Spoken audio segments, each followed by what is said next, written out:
Assalamu alaikum wa rahmatullahi wa barakatuh. Ndugu zangu, kwanza tunafuraha kukutana na waandishi wa habari leo hii kwa ajili ya kukufahamisheni kwamba Baraza Kuu la Waislamu wa Tanzania BAKWATA mkoa wa Katavi limeandaa sherehe za mwaka mpya wa Kiislamu ambazo zitafanyika tarehe 20 ya mwezi wa 6 mwaka 2026 sawasawa na tarehe 5 mwezi wa Muharram ambao ndio mwezi wa kwanza wa Kiislamu mwaka 1448. Katika kuadhimisha sherehe hizo, Baraza Kuu la Waislamu wa Tanzania BAKWATA mkoa wa Katavi tumeandaa sherehe za ziara ya kwenda kutembelea mbuga za wanyama, yani Katavi National Park. Hapa ikumbuke kwamba mkoa wa Katavi unayo mbuga ya wanyama ambayo inaitwa Katavi National Park, mbuga ambayo ina wanyama wa aina tofauti tofauti, na kuna makundi ya nyati wakubwa ambao hawapatikani katika mbuga zingine katika nchi yetu hii ya Tanzania. Lakini pia kuna vivutio vingi ambavyo vinavyopatikana katika mbuga hiyo.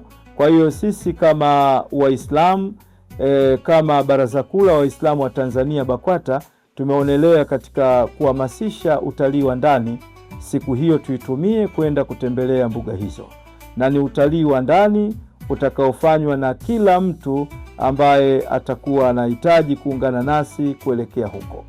Tumeandaa gharama kidogo kabisa ambazo zitakuwa zinafikika kwa kila mwananchi, ambazo zitachukua gharama ya usafiri, gharama ya chakula, pamoja na gharama ya kuingilia mbugani, kwa maana ya kile kiingilio cha mbugani, kama ambavyo inavyofahamika kwamba mtalii wa ndani, Mtanzania ambaye ameamua kwenda kuangalia vivutio mbalimbali katika mbuga yoyote nchini Tanzania, kuna gharama ambazo analipia kidogo kabisa kwa ajili ya kwenda kushuhudia mambo hayo. Kwa hiyo tunahimiza na tunawasisitiza kwanza Waislamu wote kujitokeza kwa wingi, lakini tunawakaribisha wananchi wote kujitokeza kwa wingi kwenda kushuhudia matukufu ya Mwenyezi Mungu Subhanahu wa Ta'ala. Mwenyezi Mungu anasema katika Suratun Nahl aya ya 66, anasema walakum fil an'ami la'ibra, hakika nyinyi mna mazingatio makubwa katika kwenda kuwatazama wanyama. Kwa hiyo hii kwetu ni ibada, na kama ni ibada inabidi insha Allah tujitokeze kwa wingi kwa ajili ya kwenda kuwatazama wanyama, lakini kutazama vivutio mbalimbali ambavyo vinavyopatikana katika mbuga yetu ya Katavi National Park.